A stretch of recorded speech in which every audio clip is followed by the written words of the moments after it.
कल्याण डोंबिवलीमध्ये कुठेतरी मनसेचं engine slow झालेलं आहे। मग अशा आपण बघितलं मनसेने 2 खाती कल्याण डोंबिवलीमध्ये विजयी झाले होते।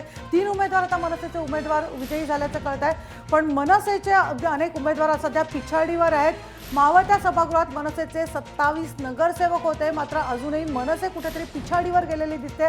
मनसेचं इंजिन कुठेतरी स्लो ट्रॅकवर बघायला मिळते आपल्याला। त्यामुळे यावेळी कल्याण डोंबिवलीमध्ये अनेक अनपेक्षित असे रिझल्ट्स आपल्याला बघायला मिळतात। एकीकडे शिवसेना आघाडीवर आहे, तरी शिवसेनेचे महापौर असो सभागृह नेते पराभव त्यांना सामोरं जावं लागतं। मनसेचे तर 27 उमेदवार कल्याण डोंबिवलीच्या मतदारसंघामध्ये होते, मात्र मनसेच्या 3 उमेदवारांनी सध्या विजय मिळवलेला आहे, तरी इतर मनसेचे उमेदवार मात्र चांगलेच पिछाडीवर आहेत। कल्याण डोंबिवलीमध्ये आपण बघतोय की मतदारांनी मनसेला तेवढं नाकारलेलं दिसत आहे। कल्याण डोंबिवली महानगरपालिकेत हे 2 बंधू विजयी झालेले आहेत। पुंडलिक म्हात्रे यांचे हे सुपुत्र आहेत आणि कल्याण डोंबिवलीच्या विकासासाठी यांनी आता नगरसेवक पद जे आहे ते मिळवलेलं आहे। मला हे सांगा, भाजपने शिवसेनेवर ज्या प्रकारे टीका केली त्यातून शिवसेनेला हा विजय अवघड वाटत होता?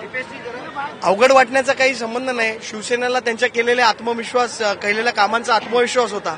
आम्ही जी केलेली विकास कामं आहेत, जे आम्ही रस्ते कामं जी सातत्याने शिंदेसाहेब इथे ठाण मांडून बसले होते गेल्या 2 वर्षापासून, इथे विकास कामं जी केली त्याचा हाच विजय आहे। लोकांनी दडपशाहीच्या राजकारणाला न जुमानता आज विकासाला मत केलेलं आहे। हे भाजपला याच्यातनं खूप मोठा धडा घेण्यासारखा आहे की तुम्ही दडपशाहीचं राजकारण। एकनाथ शिंदेने असं म्हटलं होतं की राजीनामा देतो, म्हणजे काय भाजपचं काय प्रेशर होतं, काय होतं? मी सांगतो, एकनाथ शिंदे साहेबांनी भाजपच्या कोणाला घाबरून राजीनामा दिला नाही।